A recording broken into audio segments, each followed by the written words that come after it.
It's too expensive. It's too expensive to leave versus what you would save and the regulations that you wouldn't have to go through and all the bullshit with all the permits and all the. What California does is overregulate everything. They get as much government involved as possible. They suck as much tax money out of you as possible. And then they still leave the place a mess. They still have homeless people everywhere. It's still a disaster. It's still a woke show of virtue signaling at every level of the government. Still. Like no course correction at all. They're going further and further into la la land. And you're like, Jesus Christ, you guys. The storm over California might have passed, but underneath the quiet skies, a different kind of fire is still raging. A fire of outrage, betrayal, and a growing call for accountability. At the center of it all, Governor Gavin Newsom and two high-profile critics who've had enough, Joe Rogan and Mel Gibson. They aren't just angry, they're fed up, calling out what they see as years of failed leadership wrapped in media spin. Because in their eyes, Newsom didn't just mishandle a state, he wrecked it. What was once a land of opportunity is now a warning sign to the rest of the country. California, once seen as the dreamer's paradise, is bleeding out. Businesses fleeing, families struggling, cities unraveling. And still, the governor smiles for the cameras, talking about how great everything is. It's that disconnect, that polished, performative optimism, that's infuriating people the most. Because the ground truth is very different. California isn't thriving, it's drowning. To those who once loved this state, who built lives and careers here, the frustration runs deep. It's not just about politics, it's about watching something beautiful fall apart. California should have been leading the way, but instead it became a cautionary tale. Overregulation, out-of-touch mandates, ideology over reality. It became a place where saying the wrong thing could cost you your job, where cancel culture ruled, and where leadership crumbled under the weight of its own arrogance. And for many, the breaking point was the pandemic. That's when the cracks turned into craters. Endless lockdowns choked small businesses. Families were pushed to the brink. Kids were locked out of classrooms for months, losing irreplaceable time, especially those already disadvantaged. Strict mask mandates blanketed the state, yet the science felt fuzzy, and the enforcement, inconsistent at best, hypocritical at worst. Leadership was nowhere to be found. What people got instead was confusion, fear, and a government more focused on controlling the narrative than confronting the crisis. That was the moment many stopped trusting. The California dream started to fade, and more people packed up and left. They didn't leave because of politics. They left because the system stopped working for them. And while the state spiraled, Newsom was seen whining and dining at luxury spots, maskless, even as he pushed brutal mandates on everyday citizens. It was a slap in the face, not just because of the hypocrisy, but because it proved what many suspected. This wasn't about leadership, it was about optics. Even during the wildfires, as families lost everything, he stood in front of cameras, smiling, talking about land development and speculative buyers, as if real people weren't living through devastation just miles away. There was no urgency, no gravity, just another polished speech, another rehearsed gesture, another moment that missed the moment entirely. And that's why the outrage has boiled over.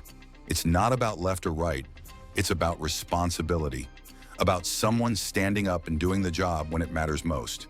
Because Californians don't need another performance. They need grit, they need truth, they need leadership.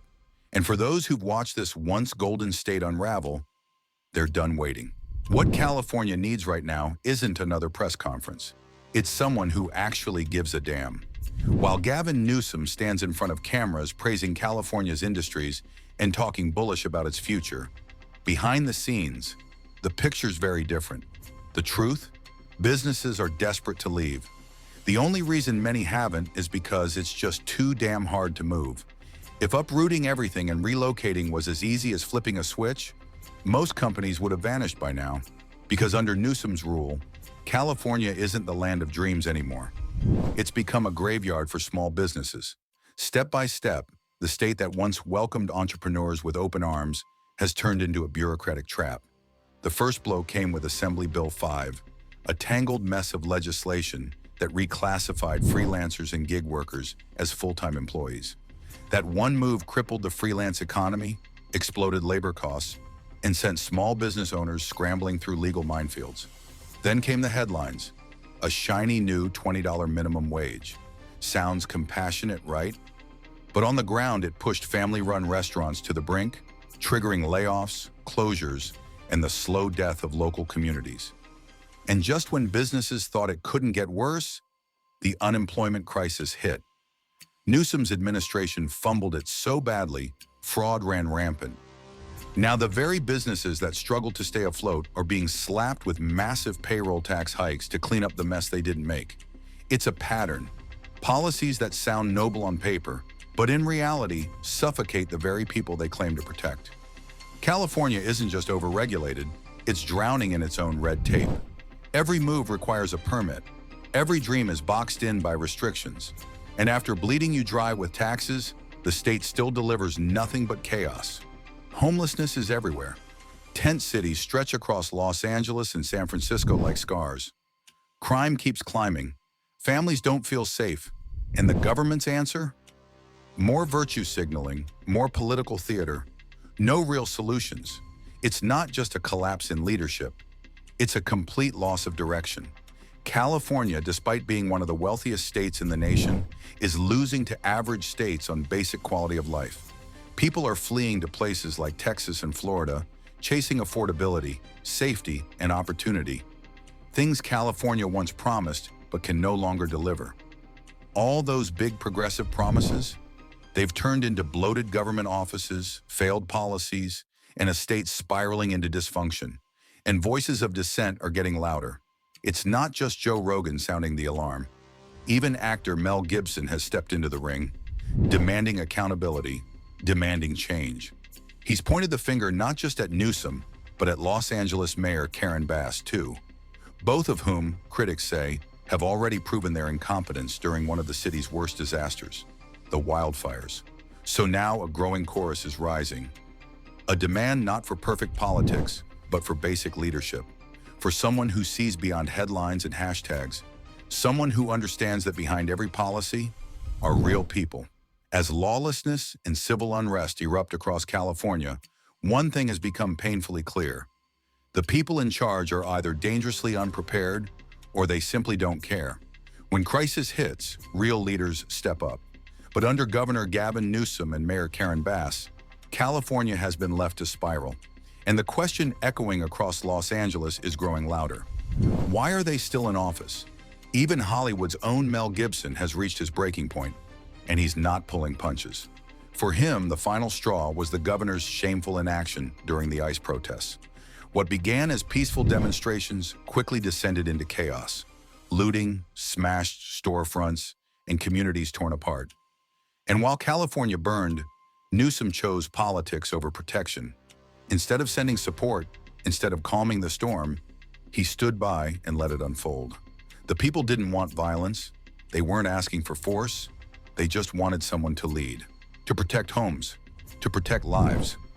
But Newsom, he disappeared into the shadows. Worse, he tried to flip the script. When public outrage exploded, he launched into theatrical stunts, daring ICE to arrest him, staging dramatic speeches about standing with the people. But no one was fooled. It wasn't courage. It was a performance. A desperate attempt to salvage his image after failing to do the one thing a leader is supposed to do: lead.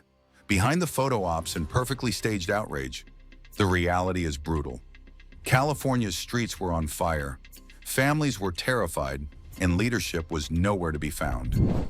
If Newsom truly cared about immigration reform, he would have worked with Washington to fix it, legally, humanely, and with real strategy.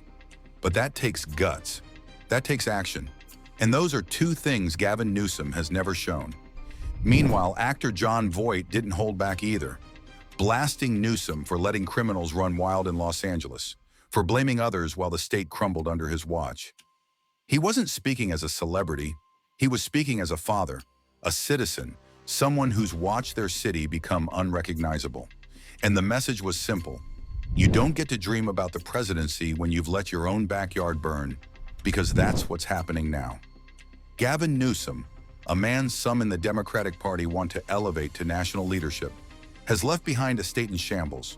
California, once the envy of the nation, now battles record homelessness, collapsing public schools, skyrocketing crime, and a middle class gasping for air under impossible living costs.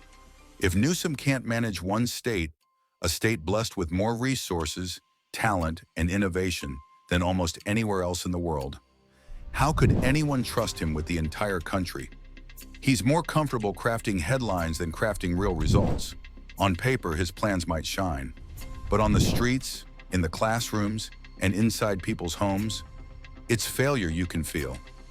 He preaches progress while people pack their bags.